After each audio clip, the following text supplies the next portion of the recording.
kind of figure out sonically. Since I had to devise my own composing style, I don't read or write music.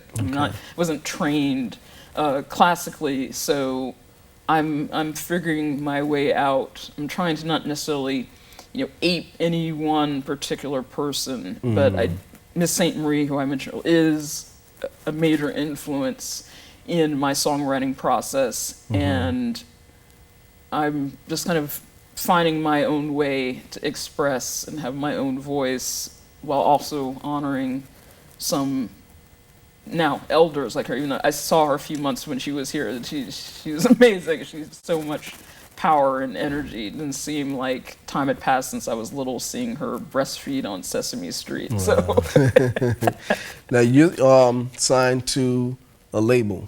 Yes, Blue Billy Records is based in Miami, and the partners are Marvin Holloway and Albert Menendez. That's a major?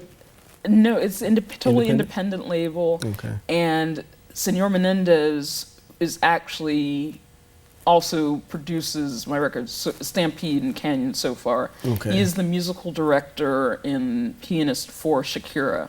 So most of the players on my albums, I don't know if they are actually Cuban or Cuban family, extended family in some way or the other that have actually been on the road with her for years. It's an interesting combination, and I'm like turning them on to a lot of Southern music that has not actually been in their purview because of where they operate and the level in the business that they operate at. They're not used to like kind of small, spare, independent production and like what cosmic American music's all about. I'm half Georgian, and I'm a big follower of Graham Parsons, who coined that term. And that particular blend of like R&B and rock and country that started roughly in the mid-'60s is a lot of what I hearken to.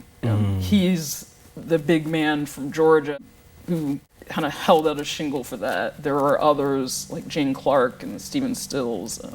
Stills' band, Buffalo Springfield, is my favorite band of all time, and I certainly made homage to them with the song Quartz Hill from my album Stampede. So I still also will be writing more kind of psych country western swing suites in that vein.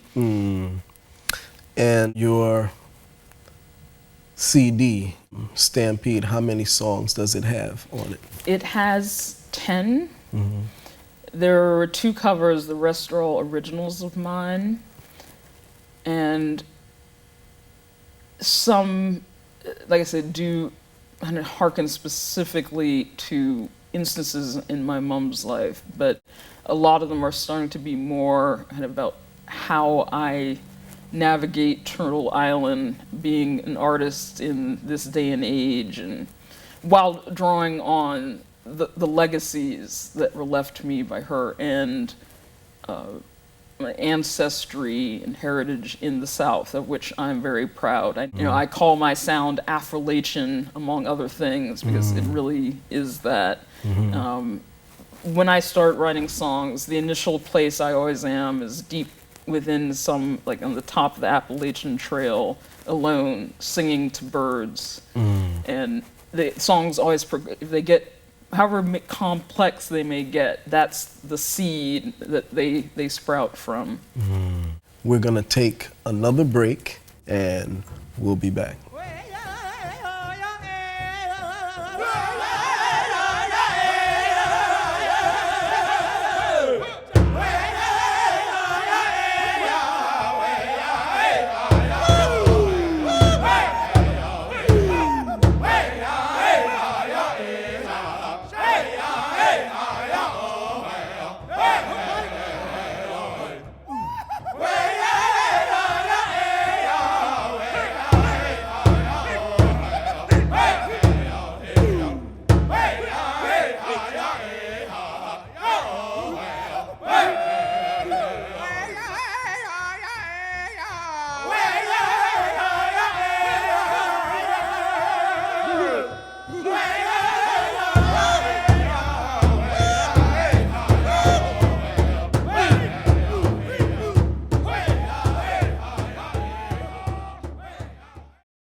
And welcome again.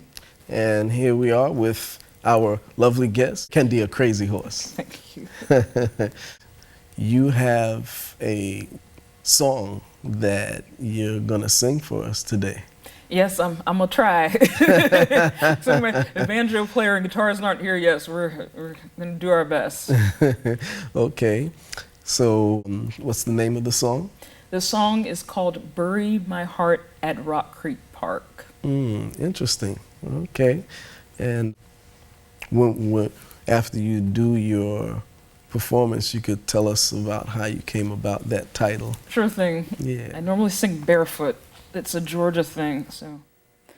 You see, the June bugs were long gone the night we was to fly. My sister and me left home when we were 8, with wanderlust in our veins.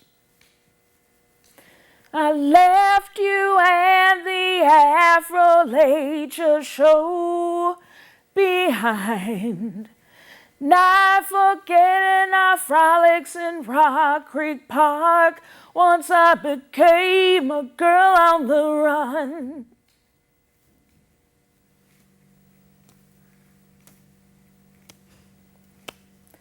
Every dark 30, we take a stroll. Injun boy and girl playing our roles, laughing 'neath leaves, kissing time, great beauty forever on our minds.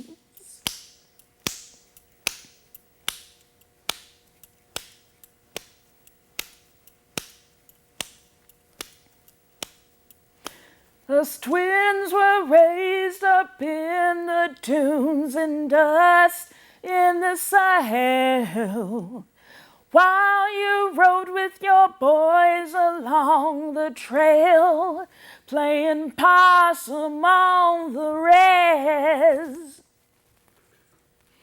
Scenes from the Cape of Good Hope can't compare with your southern campfire spark.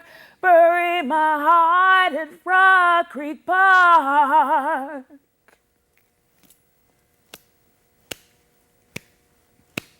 Every dark 30, we take a stroll.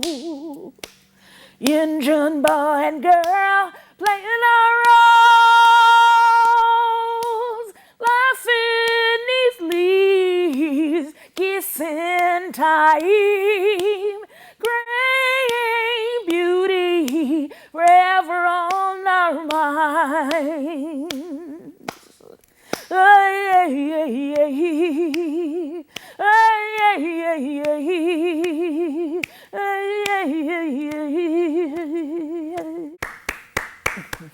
We'll be back.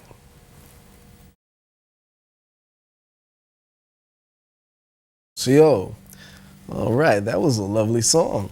Thank you kindly. Yeah. Tell us a little bit about the concept of that song. Well, that is a song for my next album, Canyons. I mentioned I was trying to start to delve in more. I'm kind of, I guess, working my way backwards. Kind of, since I live in Manhattan but yearn for the South, is a way to kind of start to re-tie knots, mystical and spiritual and sonic knots with Virginia and the whole Appalachian region, which influences so much of my songwriting. The title is specifically a reference to two major cultural things of my childhood. Give us that title again. The song's called "Bury My Heart at Rock Creek Park." So for listeners of a certain age, I think it would be clear that it's mashing up "Bury My Heart at Wounded Knee." Exactly. The Wounded Knee event with the American Indian movement happened when I was quite small, and it had a major impact on me. So I'm mashing up that book title as well as Rock Creek Park, which I used to live at the very edge of in Washington, D.C. when I was a little girl. And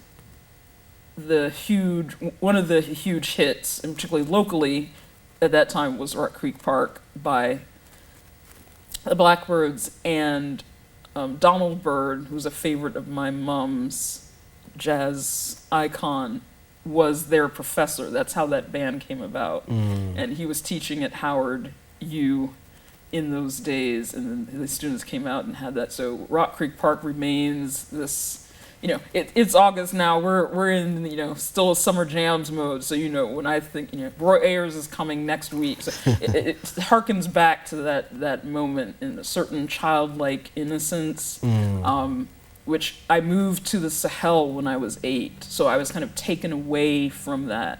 So that period and those songs in that cultural moment of a lot of African and, red pride and consciousness were very much framed for me eternally in this certain way because of that huge cultural shift of going from being immersed in that to being in Africa and getting tied to, yes, the ultimate, and where the banjo came from. And tell us how one can obtain your CD.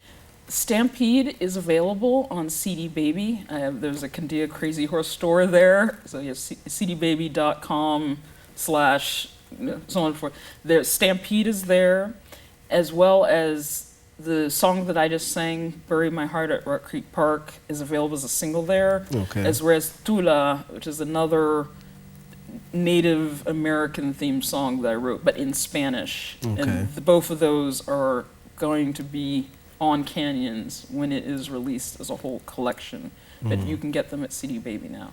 Okay. And do you have contact information for if anybody wants to book you for shows and things of that nature? Yes. Please contact me through my website. It's at Kandia Crazy Horse. Is one word. How you spell your name? K-A-N as in Nancy, D as in David, I-A, crazyhorse.com. Well, thank you for joining us. Thank you so much for having me, cousin. Okay. Okay, folks, that's it for today, and we'll see you on the next show. Dona da, Kohana.